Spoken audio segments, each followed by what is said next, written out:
A maioria das pessoas pensa que deixar o açúcar afeta principalmente a linha da cintura, mas o primeiro órgão a reagir são os rins. No momento em que o açúcar no sangue desce, a insulina começa a cair e os rins alteram instantaneamente o seu delicado equilíbrio. Eles libertam mais sódio e água, criando aquela desidratação subtil que faz com que as dores de cabeça pareçam mais intensas no primeiro dia. Vamos desvendar toda a ligação aos rins na próxima secção e vai perceber por que é que isto importa imenso. Mas, antes disso, algo muito mais imediato acontece dentro do seu cérebro, e isso explica os seus primeiros 3 dias. Quando o açúcar desaparece abruptamente, o seu circuito de recompensa reage com um choque que o seu corpo nunca aprendeu a ignorar. A dopamina, a molécula da antecipação, cai rapidamente, deixando o seu cérebro à procura da estimulação que antes esperava. O núcleo accumbens, o seu centro de prazer, fica invulgarmente silencioso, quase como se alguém atenuasse as suas luzes internas. Investigadores de Harvard notam que a ingestão frequente de açúcar adormece os receptores de dopamina, forçando-o a procurar a doçura de forma mais intensa. Quando o açúcar é removido, esses receptores começam a acordar novamente, mas o processo é profundamente desconfortável no início. Este desconforto é a razão pela qual se sente inquieto, irritável ou estranhamente emocional.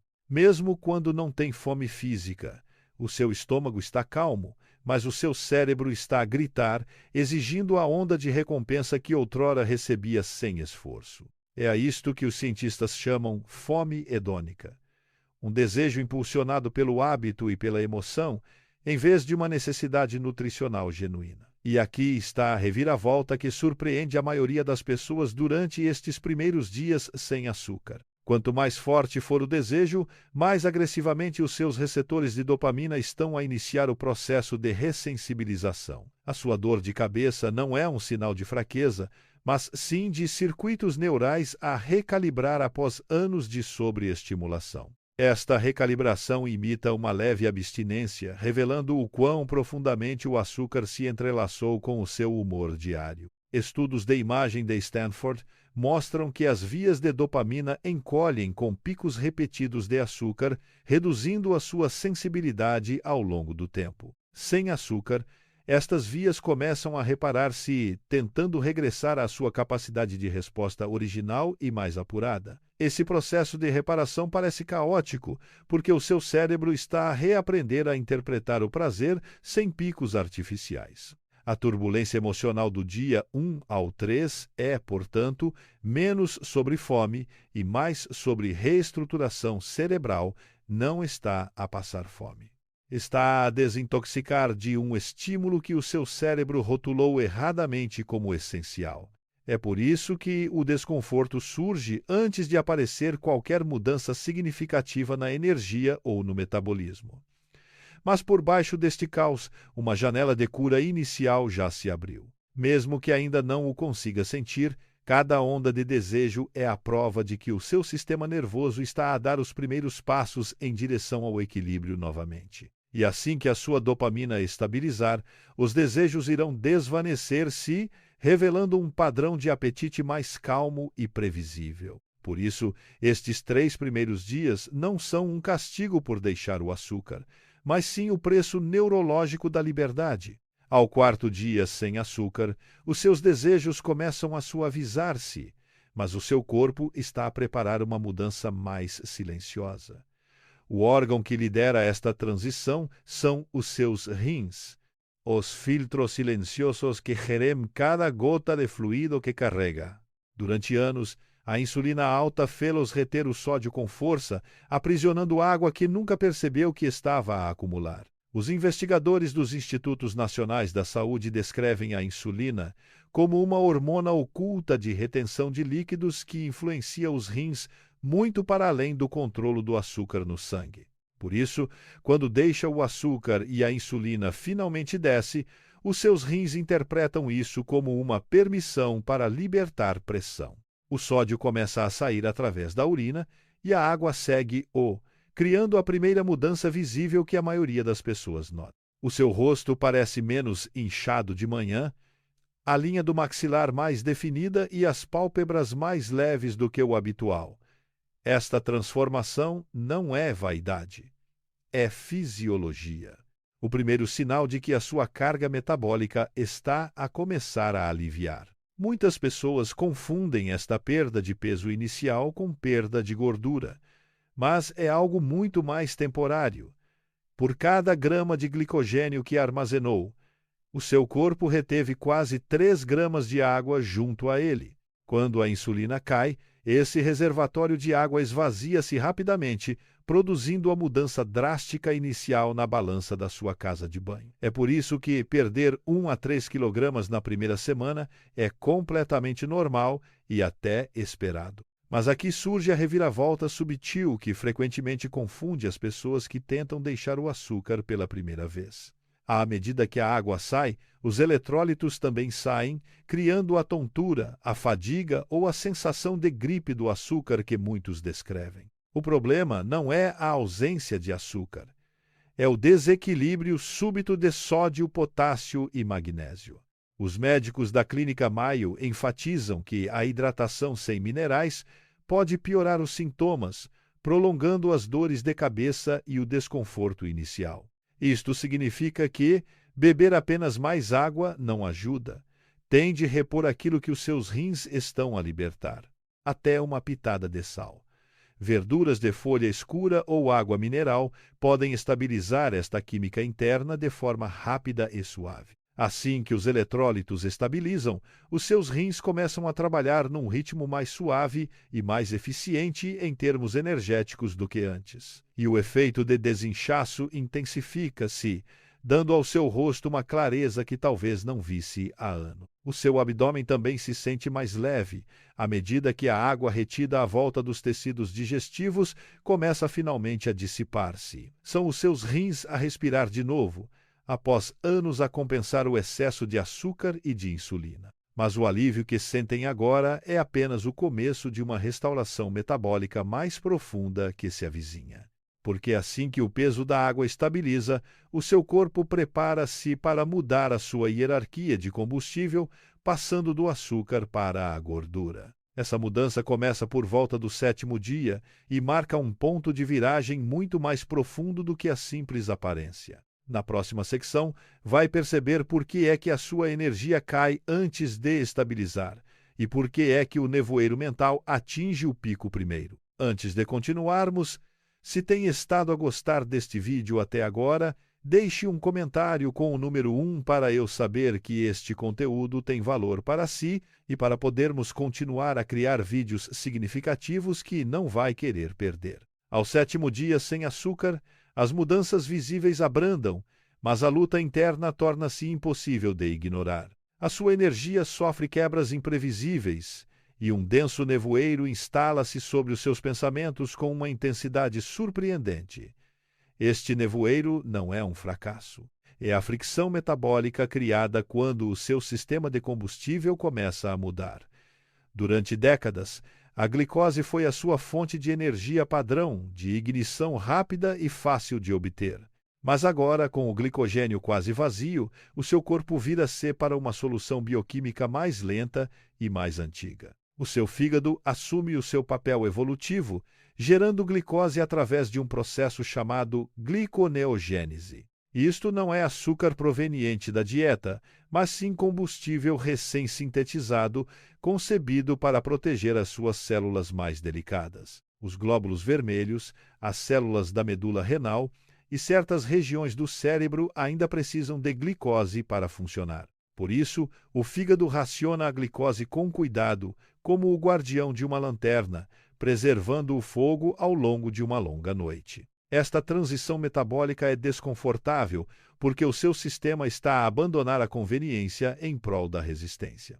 Investigadores dos Institutos Nacionais da Saúde descreveram esta mudança como a reconstrução da flexibilidade metabólica, uma vantagem humana perdida. E aqui está o paradoxo. Os dias em que se sente mais fraco chegam logo antes de começar a sua fase metabólica mais forte. A sua fadiga é o som da sua hierarquia energética a ser reescrita de dentro para fora. À medida que a gliconeogênese estabiliza, as enzimas responsáveis pela quebra de gordura tornam-se mais ativas e mais disponíveis. As suas células começam a utilizar os ácidos gordos de forma mais eficiente, alimentando os seus músculos com um combustível mais estável e duradouro. Entretanto, as mitocôndrias são forçadas a adaptar-se, aumentando a eficiência para suportar este novo cenário energético. Esta adaptação cria uma energia mais constante, sem os picos e as quebras associadas ao metabolismo movido a açúcar. Mas o seu cérebro resiste inicialmente, debatendo-se enquanto faz a transição da glicose para as cetonas como combustível. As cetonas queimam de forma mais limpa do que o açúcar, mas os neurônios precisam de tempo para aceitar esta nova linguagem metabólica. O nevoeiro mental que sente é simplesmente o processo de reestruturação cerebral e não um sinal de dano ou de deficiência. Assim que a adaptação ocorre, muitas pessoas relatam uma clareza mental mais estável do que qualquer coisa que o açúcar alguma vez proporcionou.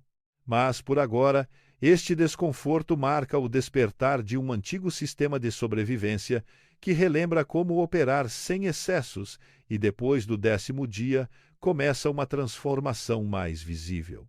Uma que envolve inflamação, colagênio e a forma como envelhece. Ao 10º dia sem açúcar, o nevoeiro mental começa a dissipar-se e outra transformação toma silenciosamente o seu lugar.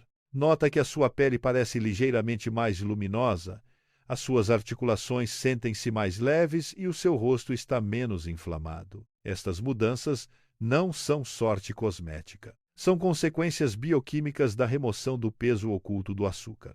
Durante anos, o excesso de glicose ligou-se às proteínas através de um processo a que os cientistas chamam glicação. Esta reação forma compostos tóxicos que endurecem o colagênio, enfraquecem a elastina e aceleram o envelhecimento visível. Os investigadores da Clínica Mayo descrevem estes compostos como ferrugem molecular, danificando lentamente os tecidos a partir do interior. Quando deixa o açúcar, este processo de oxidação abranda, permitindo que a sua pele e os seus tecidos conjuntivos respirem de novo. As suas fibras de colagênio, outrora tensionadas pelas ligações de açúcar, começam a recuperar a sua flexibilidade e suavidade naturais. Esta flexibilidade explica por que razão as suas articulações se sentem menos inchadas, menos rígidas e menos resistentes ao movimento. Entretanto, o seu sistema imunitário torna-se visivelmente mais calmo, deixando de ser desencadeado pela constante inflamação induzida pelo açúcar. Os picos de açúcar estimulam as citocinas, mensageiros inflamatórios que elevam a dor e agravam doenças crônicas de forma silenciosa. Com o desaparecimento do açúcar, estas citocinas diminuem, dando aos seus tecidos um momento muito aguardado de paz e reparação. Esta redução na inflamação é a razão pela qual as erupções cutâneas diminuem, a vermelhidão suaviza e o rosto de aspecto cansado começa a desaparecer. Mas aqui surge a reviravolta surpreendente que muitas pessoas ignoram durante a fase de abandono do açúcar. O seu corpo não apenas reduz a inflamação, como realoca a energia para a renovação celular e para a reparação de tecidos.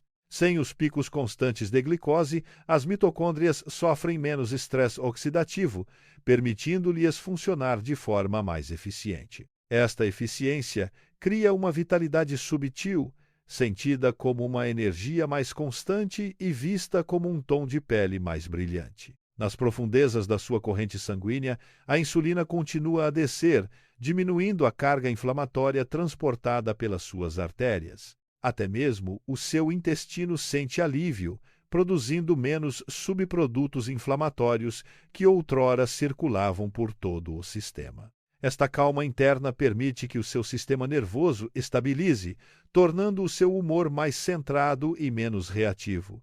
E o efeito cumulativo é impressionante. Começa a rejuvenescer a um ritmo que consegue efetivamente sentir. Mas esta fase é apenas o prelúdio de uma mudança ainda mais surpreendente que acontece perto do 14º dia. Porque, à medida que a inflamação desce, os seus sinais de apetite realinham-se. As suas papilas gustativas despertam e a sua sensação de saciedade muda drasticamente. Vamos explorar isso a seguir. O momento em que deixar o açúcar deixa de ser um desafio e passa a ser o seu novo estado natural. Ao 13º dia sem açúcar, algo inesperado começa a acontecer, não na sua pele ou nas suas articulações, mas sim na sua língua. As suas papilas gustativas, que se renovam aproximadamente a cada 10 dias, substituíram finalmente por completo as suas antecessoras anestesiadas pelo açúcar. Durante anos, o excesso de doçura sobrecarregou-as, forçando os sabores naturais a competir contra um padrão impossível. Agora, sem a exposição constante ao açúcar, estas pequenas células sensoriais recuperam a sensibilidade que perderam silenciosamente ao longo do tempo. É por isso que uma simples maçã tem, de repente, um sabor vibrante, complexo e surpreendentemente doce de novo. Mas o sabor é apenas a superfície, porque mudanças hormonais mais profundas começam a moldar o seu apetite com uma precisão notável. Quando a insulina se mantém baixa, o seu cérebro finalmente ouve a hormona leptina de forma clara, muitas vezes pela primeira vez em anos. A leptina é o seu sinal de saciedade. A voz interna que sussurra que já chega muito antes de começar a comer em excesso. O elevado consumo de açúcar silencia esta voz, criando uma ilusão biológica de fome sem fim e de petiscar constante. Com o fim do açúcar, esse silêncio quebra-se e o seu corpo recupera a capacidade de parar de comer de forma intuitiva. É por isso que muitas pessoas se sentem satisfeitas mais cedo, mesmo comendo menos quantidade de comida do que antes. Mas a transformação não fica pelo apetite. Ela estende-se até à própria fiação do seu cérebro. A redução do açúcar aumenta uma proteína, um fator de crescimento responsável pela memória, aprendizagem e resiliência neural. Os neurocientistas de Harvard chamam frequentemente a este fator um fertilizante para o cérebro, porque fortalece as sinapses e apoia a clareza mental. À medida que este fator aumenta, os seus pensamentos parecem mais estáveis. O seu humor estabiliza-se e o comer emocional perde o seu controle familiar. Já não procura comida como estimulação, come porque o seu corpo precisa genuinamente de nutrição. Esta distinção marca uma mudança poderosa, afastando-o de um comportamento impulsionado pelo desejo e levando-o para uma regulação interna calma. O seu ritmo digestivo acompanha este processo, tornando-se mais suave à medida que as suas papilas gustativas e as suas hormonas se realinham com os sinais naturais. Mesmo as pequenas refeições parecem mais satisfatórias, porque o seu cérebro processa finalmente a doçura e a saciedade com precisão mais uma vez. Esta recalibração é o momento que muitas pessoas descrevem como liberdade alimentar, o fim da dependência compulsiva do açúcar. E ao 14º dia, apercebe-se de algo profundo. Deixar o açúcar não mudou apenas a sua dieta, mudou a sua percepção. Mas antes que a jornada termine, resta um último capítulo. Um capítulo sobre segurança, equilíbrio e a sabedoria a longo prazo que é necessária. 14 dias sem açúcar não é uma conquista para nos gabarmos, mas sim um espelho biológico que reflete o seu verdadeiro metabolismo. Ao longo desta jornada, assistiu à reinicialização da dopamina, à descompressão dos rins, à queda da inflamação e ao despertar dos sinais de apetite. Mas o propósito mais profundo é compreender o tipo de clareza que lhe permite ver o seu corpo sem distorção. A ciência mostra que a remoção temporária do açúcar revela padrões que nunca conseguiria notar nas rotinas diárias. No entanto, a ciência também nos recorda que este tipo de reinicialização exige responsabilidade, especialmente para aqueles com condições médicas. Para quem usa insulina ou sulfonilureias, a redução abrupta de açúcar acarreta o risco de hipoglicemia, a menos que a medicação seja cuidadosamente ajustada. Os endocrinologistas enfatizam que as alterações de dosagem devem ser supervisionadas, porque a medicação não se consegue adaptar automaticamente como os seus órgãos. Outra consideração importante envolve o sistema adrenal, que governa a sua resposta ao estresse e às exigências metabólicas. Para os indivíduos sob estresse crônico, cortar os hidratos de carbono de forma demasiado drástica pode elevar o cortisol e perturbar os ritmos naturais. Sintomas como ansiedade, insônia ou tensão interna não são falhas.